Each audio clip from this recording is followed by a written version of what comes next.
शंकर शर्मा काफी समय से लार्ज कैप स्टॉक्स में नहीं कर रहे निवेश। जानिए वजह। दिग्गज निवेशक शंकर शर्मा ने कहा है कि वह लार्ज कैप कंपनियों के स्टॉक्स में निवेश नहीं कर रहे क्योंकि इनमें से ज्यादातर की वैल्यूएशन बहुत ज्यादा हो गई। यही वजह है कि उन्होंने लंबे समय से बैंकों के शेयरों में निवेश नहीं किया है।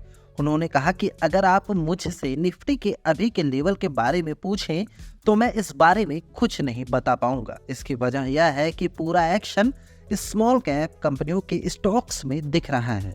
मनी कंट्रोल ने दिवाली से पहले शर्मा से स्टॉक मार्केट और इन्वेस्टमेंट को लेकर लंबी बातचीत की। हमने उनसे मार्केट की वैल्यूएशन और निवेश के मौकों के बारे में पूछा। शर्मा को स्टॉक मार्केट का कई दशकों का अनुभव है। बड़ी संख्या में इन्वेस्टर्स उनके फैन हैं जिनकी नजरें शर्मा के इन्वेस्टमेंट और पोर्टफोलियो पर होती हैं। शर्मा ने कहा कि मेरी बुनियादी सोच यह है कि लार्ज कैप कंपनियों के स्टॉक्स एक खास सीमा तक पहुंच गए, कम से कम फिलहाल तो ऐसा ही लगता है। अगर आप HDFC बैंक और कोटक महिंद्रा बैंक के प्रॉफिट को देखें तो ये आंकड़े GDP के लिहाज से इंडिया जैसे देश के लिए शानदार लगते हैं। हालांकि बीते एक साल से प्राइवेट बैंकों के स्टॉक्स का प्रदर्शन कमजोर रहा है। HDFC बैंक 1% गिरा है। कोटक महिंद्रा बैंक का स्टॉक 7% लुढ़का है। ICICI बैंक का शेयर 4% चढ़ा है। इसके मुकाबले निफ्टी 6.8% चढ़ा है। उन्होंने कहा कि बीते एक साल में निफ्टी में बहुत ज्यादा तेजी नहीं आने के बावजूद उनका नेटवर्थ काफी बढ़ा है। इसकी वजह स्मॉल कैप स्टॉक्स है।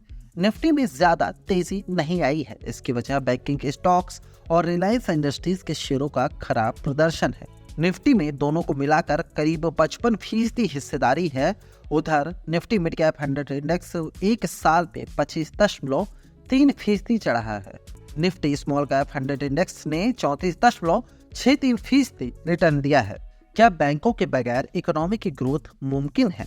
इस सवाल के जवाब में उन्होंने कहा कि मुझे याद है कि 2007 में यही सवाल इंफ्रा के बारे में पूछा जाता था।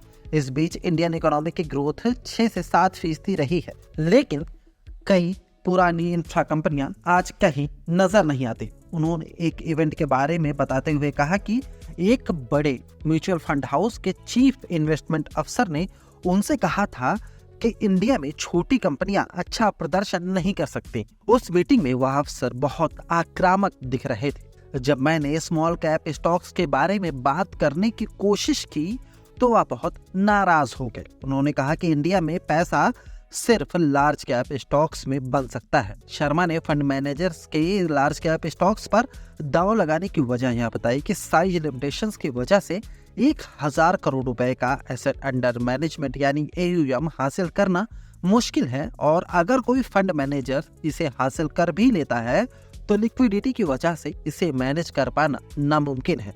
इस वजह से फंड मैनेजर्स का झुकाव लार्ज कैप स्टॉक्स की तरफ होता है क्योंकि इससे उनकी रोजी रोटी चलती है। शर्मा ने निवेशकों को सावधान करते हुए कहा कि बाजार में ज्यादा शोरगुल के पीछे व्यक्तिगत झुकाव और हित होते हैं। इसके लिए उन्होंने फंड मैनेजर्स का उदाहरण दिया। एकॉर्ड फिनटेक ने कुछ डेटा कंपाइल किए हैं जिसे कैपिटल माइंड ने शेयर किया है। इसके मुताबिक एक्टिव म्यूचुअल फंडों के AUM की 95% का निवेश सिर्फ 382 स्टॉक्स में किया गया है। 80% का निवेश सिर्फ 178 स्टॉक्स में किया गया है और 60% का निवेश सिर्फ 79 स्टॉक्स में किया गया है।